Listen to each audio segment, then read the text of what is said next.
Bismillah, Alhamdulillah wa kafa, wassalatu wassalamu ala ibadihi alladhina istafa, la siyama sayyidana al-mustafa, wa ala alihi wa ashabihi al-mustakmilina syarafa. Amma ba'd, fa uhayyikum bitahiyyatil Islam. Assalamualaikum warahmatullahi wabarakatuh. Waalaikumsalam warahmatullahi wabarakatuh. Untuk merespon segala perubahan dan tantangan sepanjang zaman, dan juga untuk menjawab segala problematika umat hingga hari kiamat, Rasulullah SAW telah mengajarkan kepada para sahabatnya sebuah cara untuk menggali Al-Quran dan As-Sunnah. Begitu juga para sahabat, sebelum mereka meninggalkan dunia ini, mereka telah mengajarkan apa yang mereka dapatkan dari Rasulullah kepada generasi berikutnya, yang kita kenal dengan generasi At-Tabi'in. Dan seterusnya begitu hingga hari kita ini. Setiap generasi mendidik generasi berikutnya untuk menjadi seorang yang bisa menggali Al-Quran dan Sunnah, sebuah aktivitas yang kita kenal dengan namanya ijtihad. Lalu apa sebenarnya hukum ijtihad itu sendiri, dan apakah seorang mujtahid, pelaku ijtihad itu ada level-levelnya, ada peringkatnya? Akan kita bahas bersama Ustadz Ahmad Sarwat LC pada episode ijtihad kali ini. Assalamualaikum Ustaz. Waalaikumsalam warahmatullahi wabarakatuh. Alhamdulillah kita sudah sampai pada pertemuan yang ketiga. Alhamdulillah.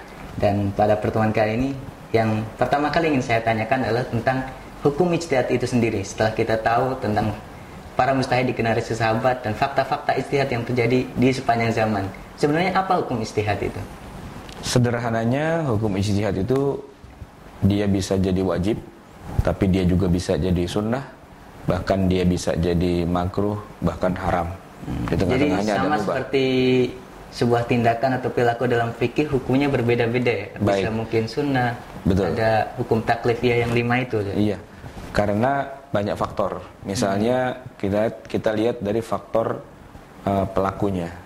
Apakah dia seorang mujtahid yang sudah memenuhi syarat, atau dia orang awam yang sok mengaku sebagai mujtahid. Nah, kalau dia seorang mujtahid, oke, boleh dia berijtihad karena memang dia mengerjakan sesuatu yang merupakan kapasitasnya. Tapi kalau dia bukan seorang mujtahid atau dia belum memenuhi syarat minimal, syarat yang kita bahas di pertemuan pertama, ya, maka kan berarti dia bukan mujtahid. Kalau seorang bukan dokter lalu dia membedah perutnya orang, boleh nggak? Kan nggak boleh kan? Kita analogikan ke kedokteran.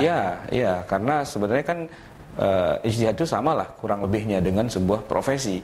Kalau suatu pekerjaan diserahkan bukan pada ahlinya, fantadhiris sa'ah. Tunggu saja kehancurannya. Pesawat terbang itu boleh nggak sih disupiri oleh sopir bajai? Ya tentu saja tidak boleh. Kenapa? Ilmu perbajaian itu tidak sama dengan ilmu penerbangan, ya kan? Sebagaimana sopir atau pilot pesawat terbang belum tentu boleh juga dia nyopir bajai. Bisa jadi dia nggak punya SIM-nya bajai kan? Artinya harus diserahkan kepada ahlinya. Maka ijtihad yang dibenarkan itu nomor satu adalah ijtihad yang dilakukan oleh seorang yang punya kapasitas sebagai mujtahid. Nah, itu boleh hukumnya. Itu boleh hukumnya. Nah, kalau kemudian seorang mujtahid dia berada pada posisi di mana memang dia harus membuat satu kesimpulan hukum karena memang tidak ada dalil nas, tidak ada katakanlah hukum yang terang pada saat itu, maka posisi ijtihad itu bagi seorang mujtahid di tengah kebutuhan masyarakat, dia akan naik derajatnya bukan sekedar boleh, tapi dia diharuskan berijtihad, wajib hukumnya. Karena masyarakat butuh penjelasan. Iya, dan dia tidak boleh mendiamkan saja suatu masalah tanpa ada jawaban hukumnya secara syar'i. Kurang lebih jadi begitu. Jadi ada ijtihad yang wajib, sunnah, mubah, makruh, bahkan haram. Itu baru kalau kita lihat dari sisi si mujtahidnya, orangnya. Nah, yang kedua tentu saja alatnya. Karena ibaratnya katakanlah suatu pekerjaan, dia butuh alat yang tepat dan sesuai. Mungkin orangnya tepat, tapi alatnya tidak tepat. Jadi maksud dengan alat? Ya, alat dalam berijtihad itu kan berarti metodologi yang digunakan.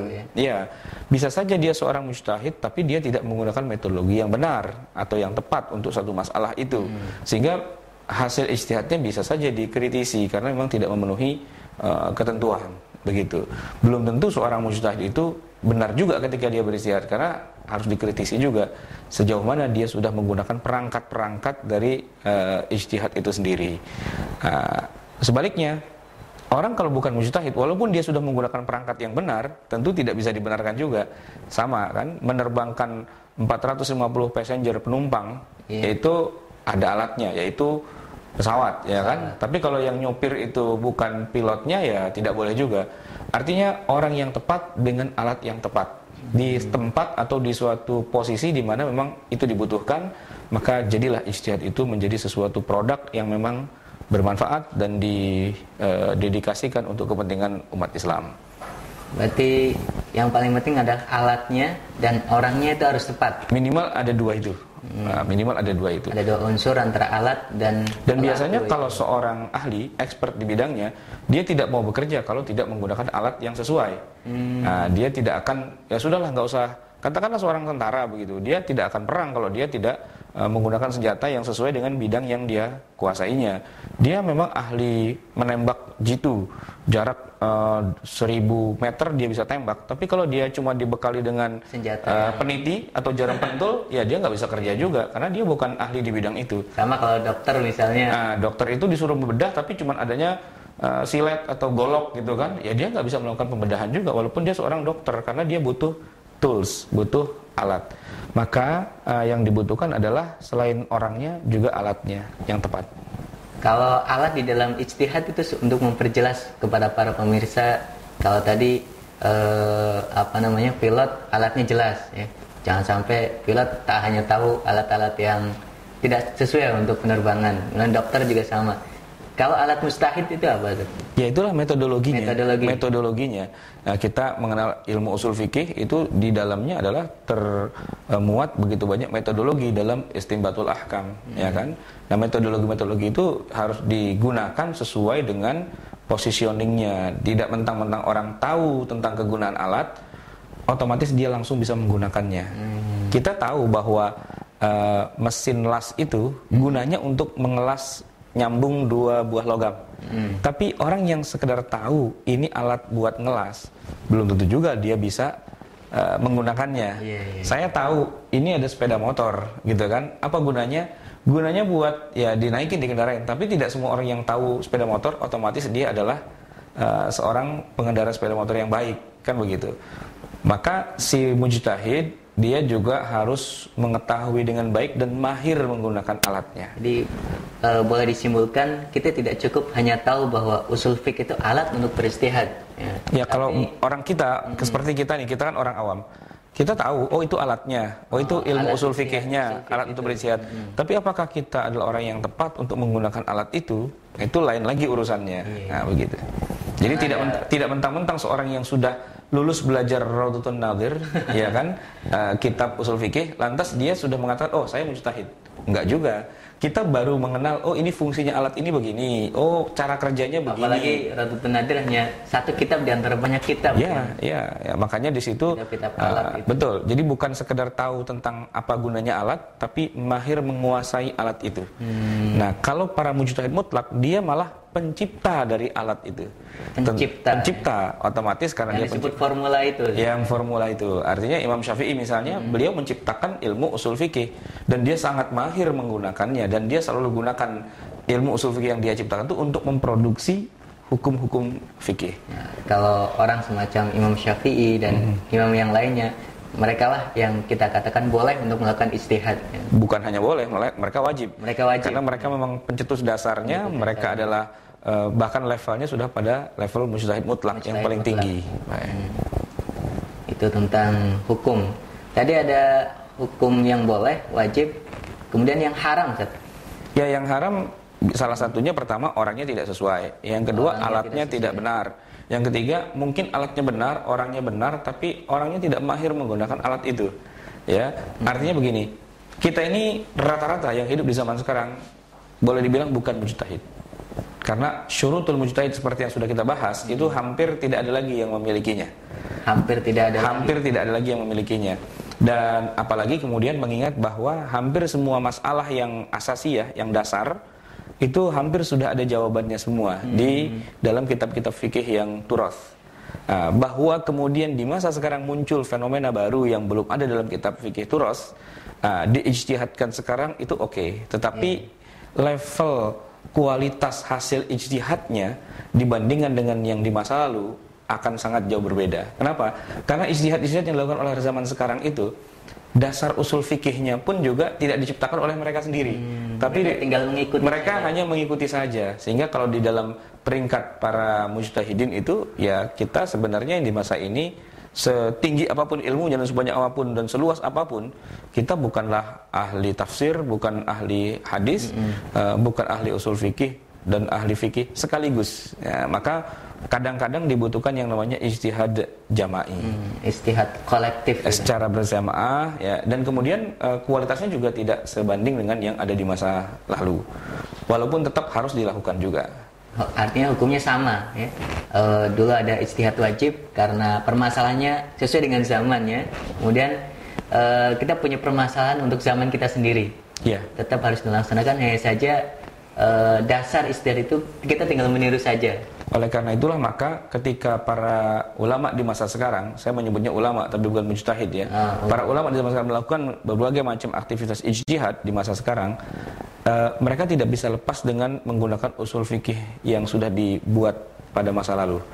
Atau paling tidak merujukkan dulu pendapatnya ke sana, baru kemudian dengan dimulai dengan wallahu a'lam, kita nggak tahu apakah benar atau tidak, tapi kurang lebih kira-kira menurut pendapat saya itu adalah seperti ini. Itu ulama yang betul-betul mengerti tentang bagaimana tata sopan santun dan etika. Setelah proses panjang yang cukup melelahkan, hasil akhirnya wallahu alam gitu. Maka kalau ada orang mengatakan bahwa yang benar adalah ini, yang lain pasti salah semua, dan yang saya adalah orang terbenar yang paling akhir yang hidup di zaman sekarang, kita sudah tahu bahwa itu mentalitasnya saja sudah bukan mujtahid. Seolah-olah dia turun wahyu kepada seolah-olah dia seorang nabi yang bahkan Rasulullah saja kadang-kadang dia harus bermusyawarah dulu dengan para sahabatnya dalam beberapa hal yang tidak ada wahyunya. Seorang rasul. Begitu juga para sahabat ketika mereka harus menjadi qadhi untuk memutuskan satu perkara, kalau mereka agak ragu, mereka tanya dulu kepada yang lain, adakah di antara kalian yang pernah mendengar penjelasan dari Rasulullah tentang masalah ini dan sebagainya, kan? Maka kalau hari ini ada orang yang dengan segala takaburnya, rasa sombong dan kemudian rasa paling hebatnya itu, ujubnya, kemudian dia mengatakan bahwa pendapat saya inilah yang paling benar, yang lain salah semua, dari awal kita sudah bisa menebak, oh berarti orang ini nggak usah kita lihat dari segi ilmunya, dari segi etikanya saja, itu bukan etika seorang mujtahid sejati. Dari etikanya kalau saja. Kita melihat para mujtahid dari generasi sahabat, tabi'in dan seterusnya, hampir mungkin tidak ada orang-orang yang seperti itu. Mereka selalu mengatakan ini adalah pendapat saya yang mungkin saja salah, mungkin saja benar gitu. Ya, padahal mereka mujtahid mutlak. Dan muridnya mutlak. Beribu-ribu di segala tempat, di segala penjuru dunia, dan sudah menulis sekian ribu halaman kitab dan sebagainya, dan memang dikenal sebagai orang yang paling tinggi ilmunya. Tapi itu pun dengan segala tawaduknya mereka lakukan seperti itu. Tapi aktivitas ulama pada zaman sekarang dan juga para mujtahid pada zaman dulu bisa kita samakan aktivitasnya adalah aktivitas ijtihad gitu. Ya, kalau ijtihad secara lughatan ya, tapi ijtihad secara istilahan, secara kualitas, secara katakanlah jumlah produk yang dia bisa hasilkan itu jauh berbeda. Katakanlah kita lihat misalnya ijtihad yang dilakukan dari masing-masing mazhab dan kitab-kitab fikih yang mereka yang jumlahnya sampai puluhan jilid itu.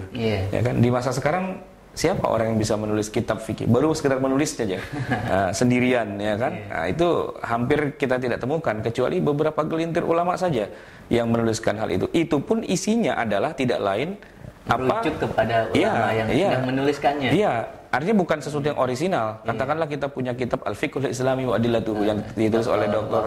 Wahbah Zuhaili. Tapi kalau kita baca isinya, ternyata isinya adalah perkataannya Asy-Syafi'i, perkataan Abu Hanifah, perkataan Malik, ya kan? Artinya dia hanya menukil-nukil saja. Dalam hal ini, apa yang beliau tuliskan itu bukanlah aktivitas ijtihad, tapi beliau hanya menyampaikan ilmu tentang para ulama di masa lalu.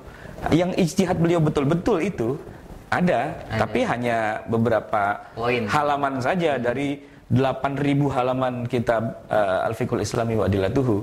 Begitu juga kalau kita buka kitab fatwa kontemporer, ya, fatwa muasir Dr. Yusuf Al-Qaradawi.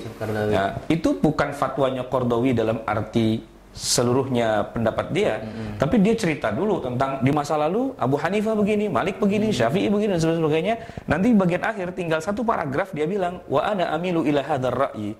Kadang-kadang dia tidak menciptakan satu pendapat sendiri, dia hanya mengatakan saya cenderung pada pendapatnya si fulan. Nah, begitu kan? Artinya dia tidak berijtihad sebenarnya, dia hanya mendukung ijtihadnya sesuatu yang sudah diijtihadkan di masa lalu. Sudah beribu tahun lalu ulama sudah mengatakan begini. Lalu kemudian hari ini ada orang setuju dengan pendapat itu. Masa kita katakan itu sebagai ijtihad? Bukan.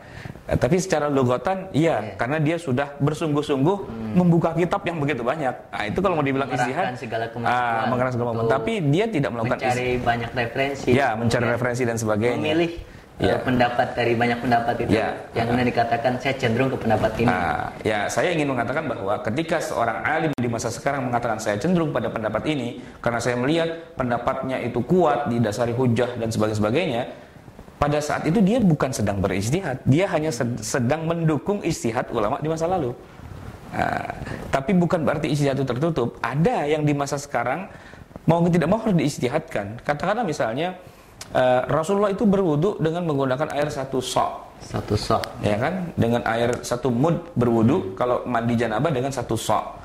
Nah, ini harus diijtihadkan memang di zaman sekarang. Satu mud ijtihadnya itu. Satu mud itu berapa liter di masa sekarang kita ini? Ya kan? Perlu ijtihad untuk mengkonversikan. Nah, itu kan dibutuhkan ijtihad kan, dibutuhkan penelitian lebih dalam dan sebagainya. Tapi ijtihadnya sangat parsial, ya kan? Dia tidak berijtihad tentang wudu secara keseluruhan, cuman hanya ingin mengkonversi satu mud di masa Nabi itu, ya kan? Tentu Nabi dan para sahabat tahu satu mud itu sekian. Tapi untuk di zaman kita sekarang satu mud itu berapa liter ya? Nah, itu dia butuh pengkonversian. Nah, disitulah ada celah-celah untuk kita melakukan ijtihad. Dan hasilnya selalu tidak sama. Hasilnya selalu tidak sama. Aktivitas yang sama yang kita ijtihad, hasilnya karena mereka menggunakan turuk yang berbeda-beda. Ada yang datang ke Museum Topkapi di Istanbul untuk melihat peninggalan benda-benda peninggalan Nabi. Oh, ini ada satu benda nih, katanya sih ini namanya sok, gitu kan. Lalu diisilah dengan air, lalu dihitung berapa mili atau berapa liter. Oh, sekian gitu. Tapi nanti ada lagi yang punya pendapat yang lain lagi dan yang lain lagi. Thariqahnya kan bisa macam-macam. Walaupun semua berijtihad. Katakanlah farsakh misalnya. Di masa Nabi itu kalau kita mau menjamak atau mengqasar itu minimal perjalanan kita 16 farsakh atau arba'atu burud. Jarak atau arba'atu burud, 4 barad gitu kan. 4 barad itu kan hitungan yang ada di masa Rasulullah. Untuk di masa sekarang itu berapa kilo? Nah, itu kan dibutuhkan penelitian. Meneliti itu ya bolehlah kita sebut sebagai part of ijtihad ya, bagian kecil dari sebuah ijtihad untuk bisa kita aplikasikan di zaman kita sekarang, karena besaran-besaran itu di zaman sekarang sudah tidak dikenal. Jadi, aktivitas ijtihad ulama sekarang adalah boleh saya katakan memudahkan. Ya, memudahkan orang-orang zaman sekarang yang tidak memahami farsa, tidak memahami so, tidak memahami mud, agar tahu setelah kita konversikan. Itu salah satu di antara aktivitas yang bisa dilakukan di zaman sekarang untuk bisa melakukan konversi. Atau misalnya katakanlah di masa Nabi itu, ini ada ijtihad yang besar di zaman sekarang, walaupun masih kontroversi. Misalnya tentang zakat profesi. Di masa Nabi kan tidak ada zakat profesi, bahkan sampai 1300 tahun kemudian orang tidak pernah ada yang bicara zakat profesi. Ini kan baru saja diijtihadkan beberapa waktu yang lalu. Katakanlah ada Syekh Abu Zahroh misalnya, Abdul Wahab Khalaf misalnya. Itu bicara banyak tentang perlunya ada zakat buat orang yang kerja dan dia dapat gaji. Lalu kemudian diteruskan oleh Dr. Yusuf Qaradawi dalam bentuk disertasi doktornya menjadi fiqhuz zakah. Di mana beliau mengatakan bahwa para pekerja, artis, profesional, dokter dan sebagainya itu harus juga dipungut zakat dari uang honor yang mereka terima dari profesinya. Sesuatu yang di masa Nabi dan sepanjang 1300 tahun itu tidak pernah ada dalam kitab-kitab fikih turos. Nah, diijtihadkanlah di zaman sekarang dengan alasan-alasan tertentu. Tapi itu pun tidak disepakati. Artinya sebagian ulama mengatakan tidak ada zakat profesi. Masih didiskusikan. Bahkan sesama pendukung zakat profesi pun juga mereka berbeda-beda dalam menghitungnya, dalam ketentuannya. Sesama pendukung.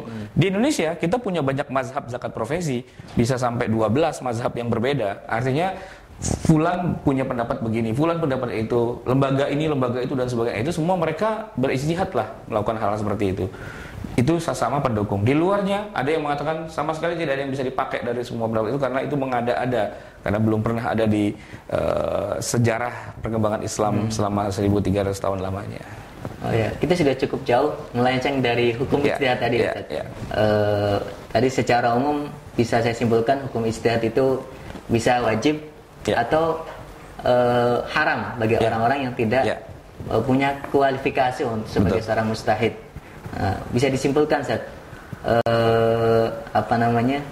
dari dua hukum ini. Ya, kesimpulannya sederhana saja. Di zaman sekarang ada hal-hal yang memang perlu diijtihadkan karena di masa Nabi tidak ada. Sama seperti memudahkan konversi tadi itu. Betul, ya. Tapi yang boleh melakukannya adalah orang-orang yang setidak-tidaknya dia sudah punya kapasitas sebagai mujtahid dan dia harus menggunakan metodologi yang sudah dikembangkan sebelumnya oleh para ulama di masa lalu dengan dikonversi dengan zaman sekarang dan diperbandingkan. Dan juga harus siap dengan resiko bahwa apa yang diijtihadkan itu bisa saja diterima orang atau bisa saja tidak diterima. Gitu. Oke. Terima kasih Ustaz untuk segmen pertama tentang hukum ijtihad. Kita pending dulu, nanti akan kita teruskan dengan peringkat-peringkat ijtihad setelah jeda yang berikut ini. Baik, insyaallah.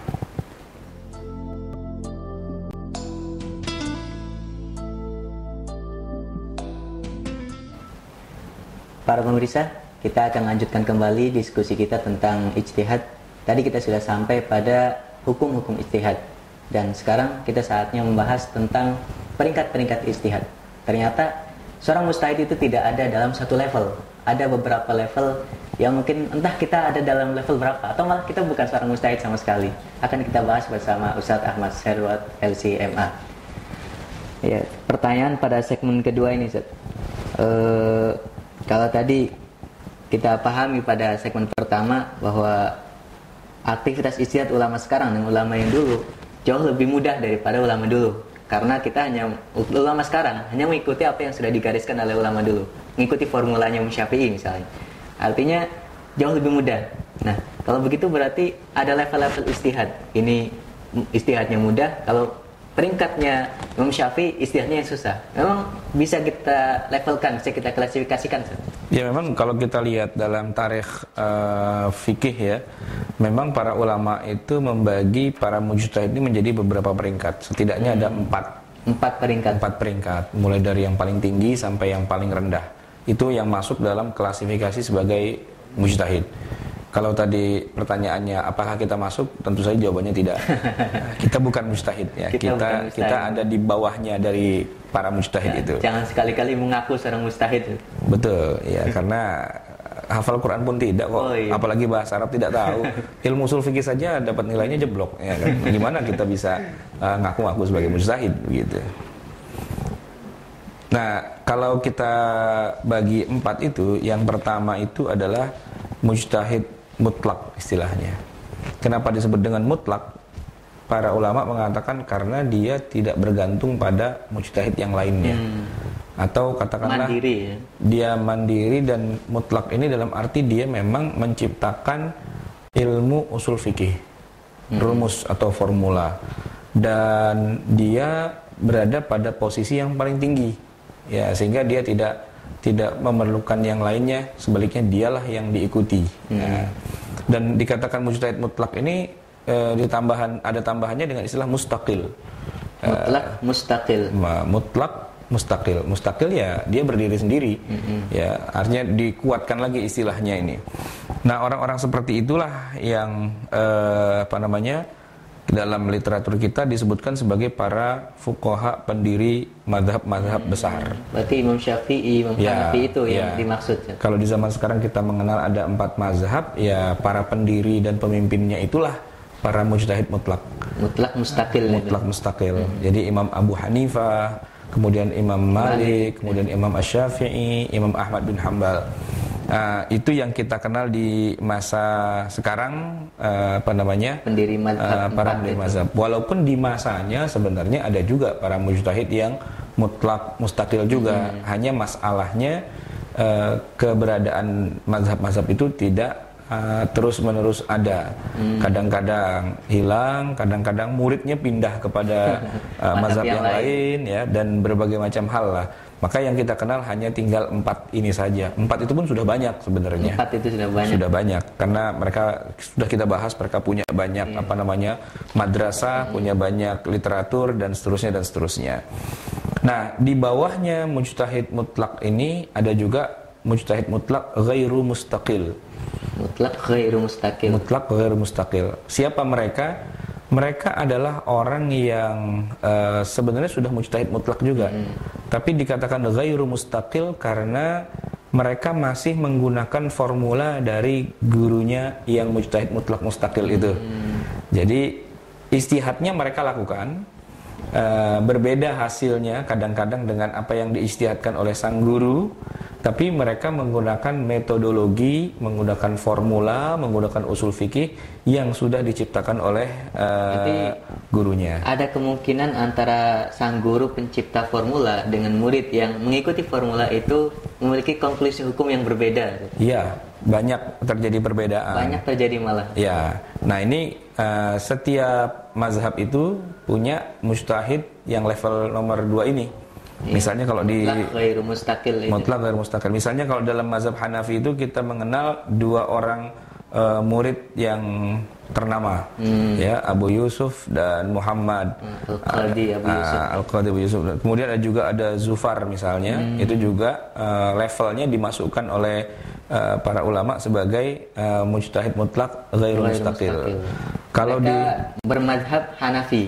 Mereka bermazhab Hanafi. Sedangkan kalau yang mazhab Maliki itu ada Ibnul Qasim, ya, kemudian ada Ash'ab, kemudian ada Asad Ibnu Furat, ya, yang mereka adalah murid-murid langsung dari Al-Imam Malik rahimahullah di Madinah. Nah, kalau tadi kan mereka di Irak atau di Kufah, ya.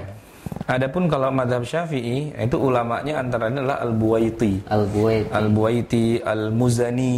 Nah, ini Muzani ini adalah murid Asy-Syafi'i yang dia mujtahid mutlak juga, tapi masih dikatakan ghairu mustaqil karena menggunakan metodologi yang dibuat oleh Asy-Syafi'i, tapi dia beristihad sendiri. Beristihad.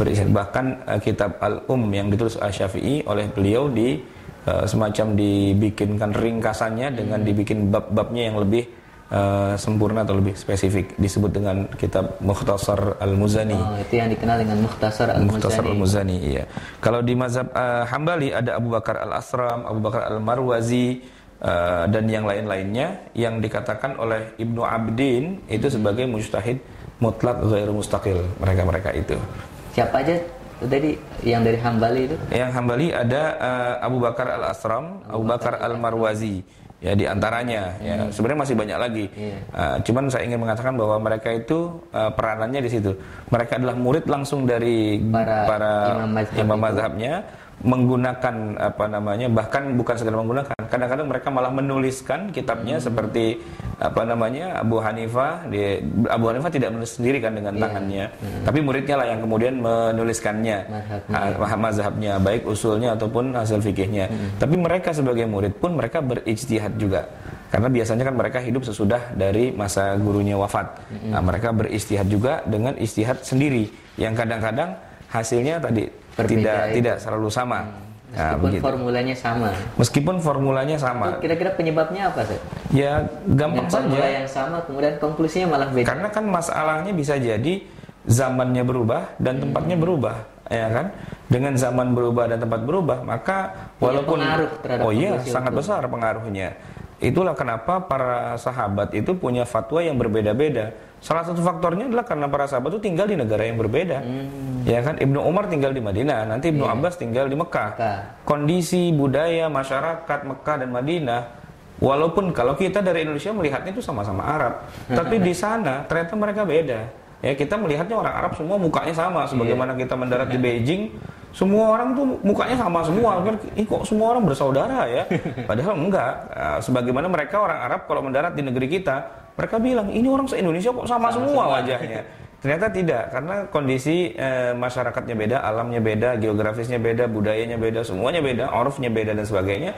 Maka walaupun dengan formula yang sama, bisa jadi hasilnya pun tidak sesuai. Dan itu dicontohkan oleh Rasulullah sendiri. Ada orang tua bertanya dengan anak muda bertanya, bisa jadi jawabannya tidak sama begitu. Jadi objek, subjek dalam sebuah hukum mempengaruhi. Sangat besar pengaruhnya. Itulah yang dikatakan sebagai fikih ya. Fikih itu bagaimana memahami realitas kehidupan dengan kacamata syariah. Dengan kacamata syariah. Memahami dan kemudian mengambil kesimpulan hukumnya. Jadi tidak bisa kita ambil kesimpulan hukum hanya dengan dohir teks hadis ataupun dohir Quran. Ya tentu saja tidak bisa, karena kan Quran itu kan tidak diturunkan hanya buat orang Mekah atau Madinah, dan dia berlaku untuk sepanjang zaman. Nah, pada zaman berubah, keadaan negara berubah, keadaan masyarakat berubah, ya Quran harus disesuaikan dengan realitas yang ada. Itulah yang namanya syariah bisa menjawab tantangan zaman. Betul. Hingga hari kiamat itu. Hingga hari kiamat. Ya. Tadi sudah berapa peringkat, Ustaz? Mustaqil mutlak, mustaqil ghairu mutlak, dan baru dua berarti. Mutlak mustaqil, mutlak ghairu mustaqil. Mutlak mustaqil, mutlak ghairu mustaqil. Ya. Nah, di bawahnya itu adalah mutlak, bukan mutlak tapi dikatakan muqayyad. Muqayyad. Mujtahid muqayyad, yaitu mereka, yaitu para mujtahid yang beristihad dalam masalah-masalah yang belum lagi diijtihadkan oleh para pendahulu mereka. Nah, bedanya begini. Kalau mujtahid yang nomor 2 di bawahnya ya, dari mutlak di bawahnya kan mutlak ghairu mustaqil. Mereka ini hanya pakai formula, tapi mereka beristihad dalam masalah yang sama, walaupun hasilnya berbeda. Nah, begitu. Tapi kalau mujtahid yang level bawahnya lagi, yang kita sebut dengan mujtahid muqayyad, mereka tidak beristihad pada masalah-masalah yang sudah ada jawabannya dalam kitab guru-guru mereka. Nah, tapi mereka beristihad pada wilayah-wilayah yang belum diijtihadkan oleh generasi sebelumnya dengan menggunakan formula yang sama. Bedanya apa antara level 2 dengan level 3? Level 2 itu beristihad walaupun sudah ada istihad dari gurunya. Dengan dia istihad lagi. Karena itu bisa terjadi kesimpulan yang berbeda. Tapi kalau level 3, dia ini lebih rendah derajatnya. Dia tidak membuat sesuatu yang sudah ada jawabannya. Nah, tapi dia hanya mengistihadkan hal-hal yang belum diijtihadkan oleh generasi-generasi sebelumnya, baik di level mujtahid mutlak ghairu mustaqil atau di level 2 mutlak mutlak mustaqil, dan yang kedua ghairu mustaqil. Itu kalau belum ada istihad dari 2 level di atasnya, maka generasi ketiga itu melakukan istihad. Nah, gitu. Ya tentu saja karena mereka lebih rendah levelnya, tapi jumlah mereka justru jauh lebih banyak, maka terjadilah hasil ijtihad yang berbeda-beda. Nah, begitu.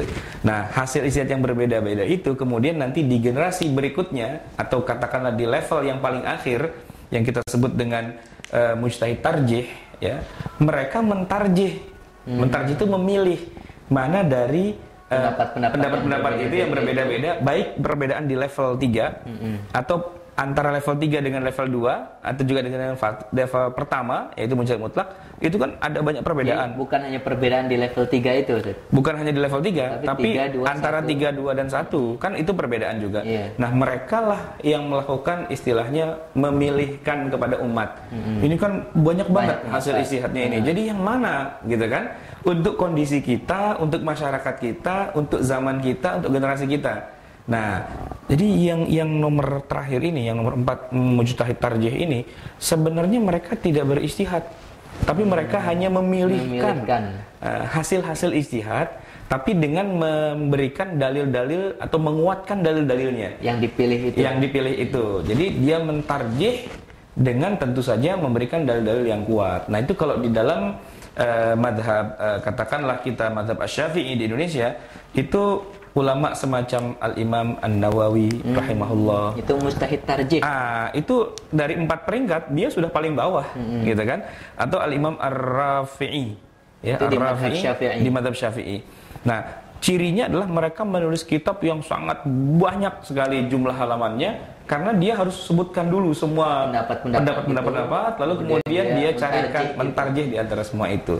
Nah, kalau dikatakan mentarjih itu artinya memilihkan yang kira-kira paling tepat, bukan menyalahkan yang tidak ditarjih, bukan, tapi memilihkan.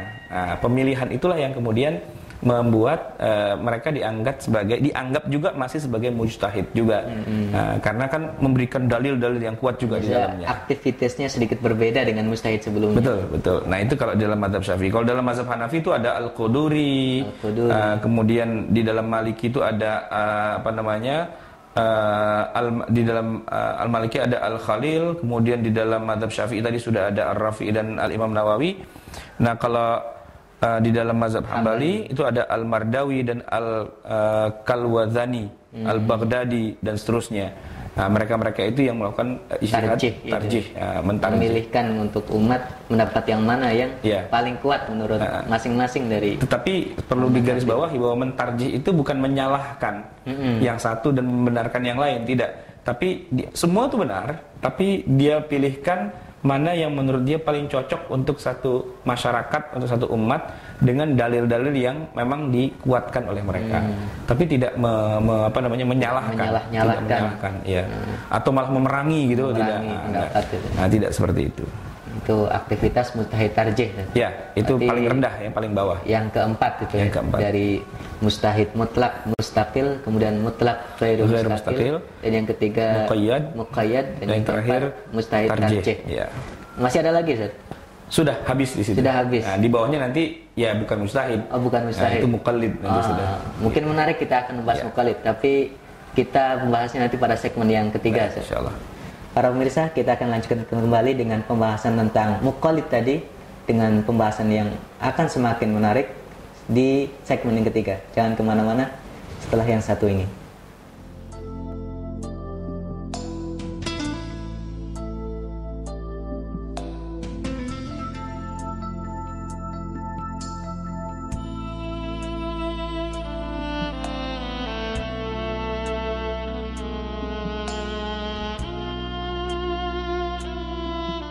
Pemirsa, kita kembali lagi ke segmen ketiga, dan kali ini yang akan kita bahas adalah tentang bukan mujtahid. Dia tidak termasuk dalam level seorang mujtahid, tapi dia disebut sebagai muqallid.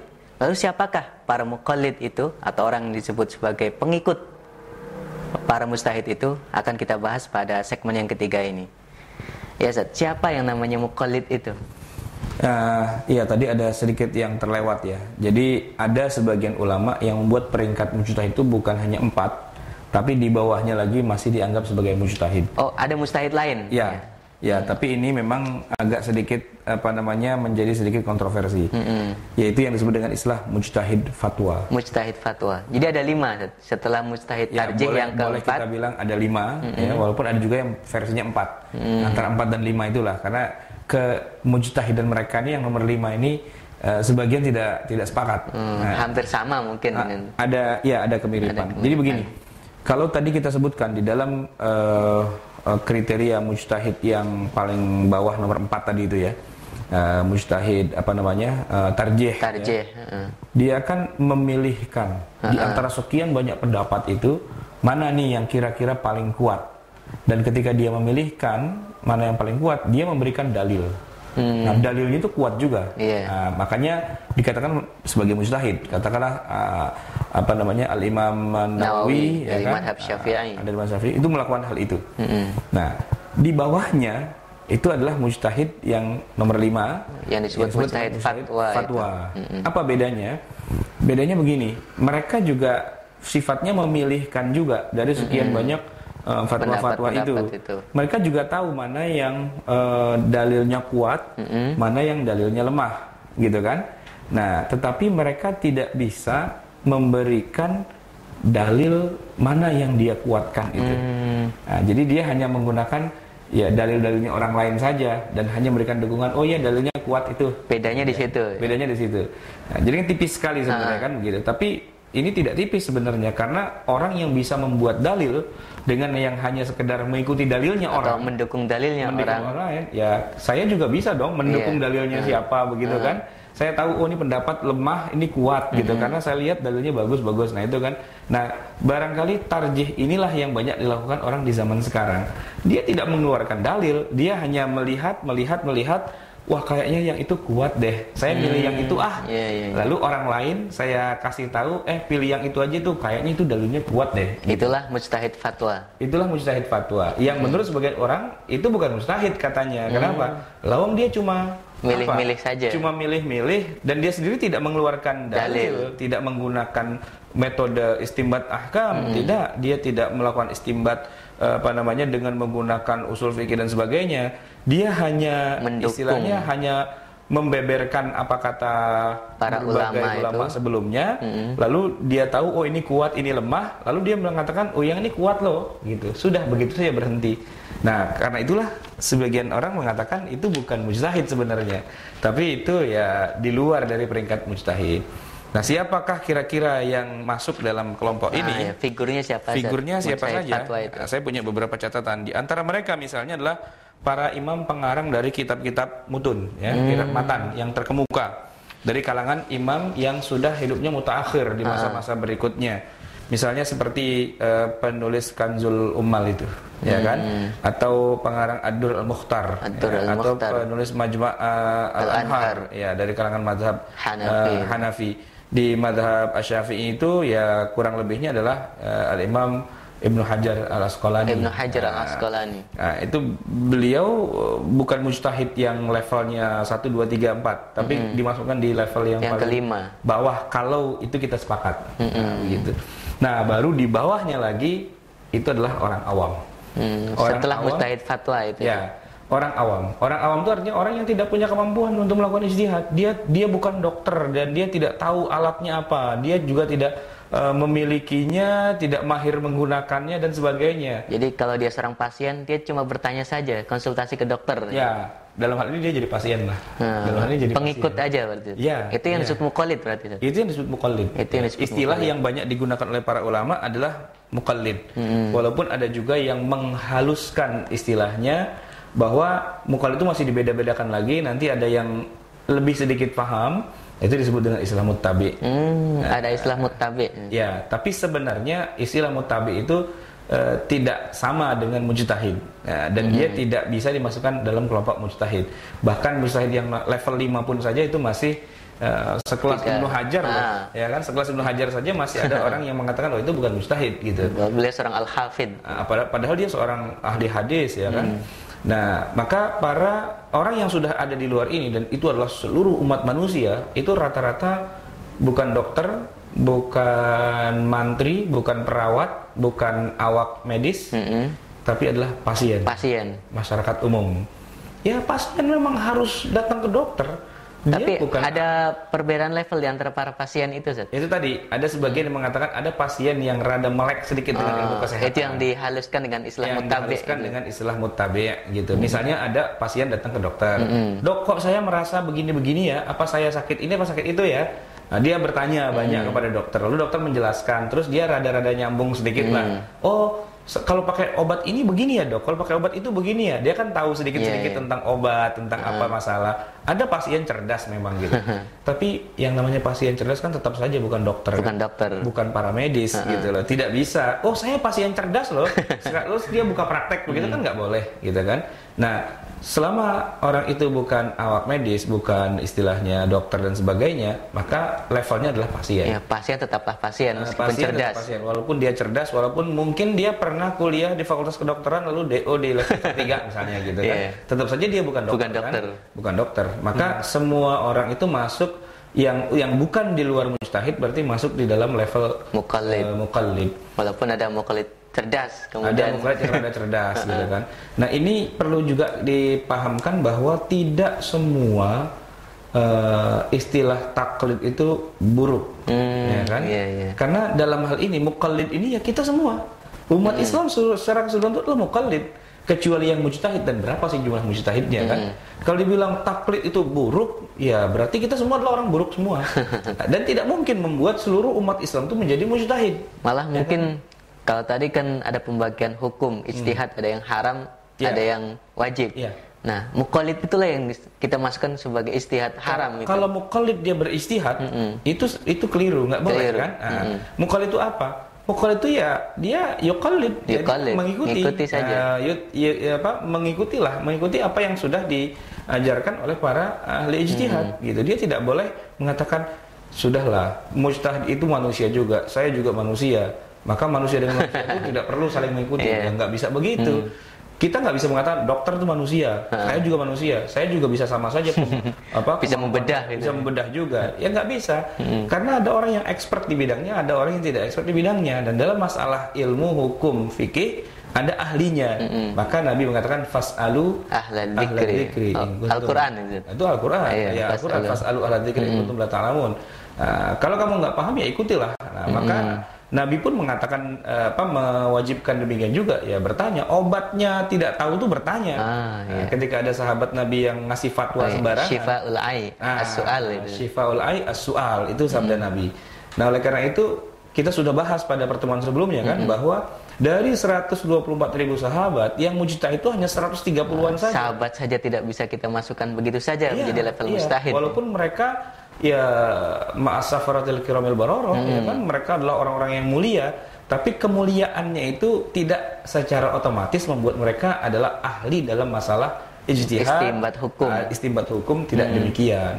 Nah, berarti kalau kita bilang muqallid itu jelek, sahabat Nabi itu jelek semua dong berarti, karena mereka muqallid kan begitu.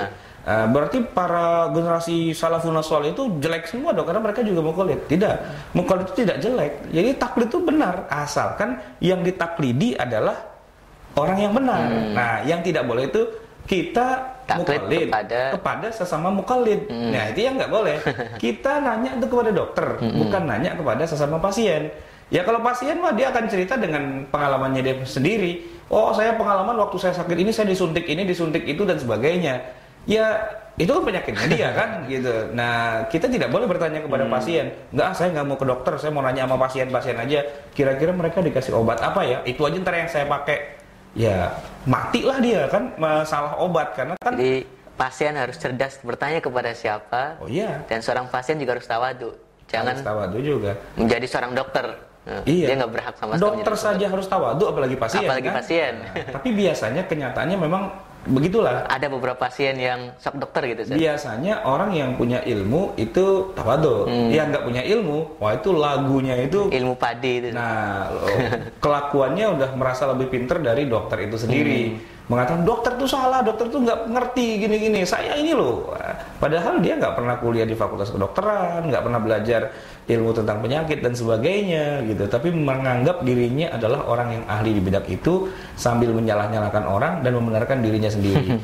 Ini muqallid yang ya paling rendah derajatnya gitu, ya kan? Paling rendah derajatnya dan harus dihindari perbuatan taklid seperti itu. Di melakukan aktivitas dokter saja tidak boleh seorang pasien ya. Apalagi menghina-hina seorang dokter. Nah begitu ya, harus tahulah posisinya di mana gitu. Oke Ustaz, menarik sekali pembahasan kita tentang ijtihad. Sudah 3 segmen kita bahas semuanya. Kemungkinan ini adalah episode terakhir tentang ijtihad. Pada episode mendatang kita punya tema-tema fikih yang mungkin lebih menarik dari tema ijtihad ini.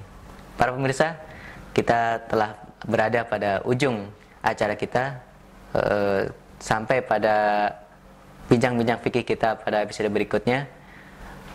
Terima kasih. Wassalamualaikum warahmatullahi wabarakatuh.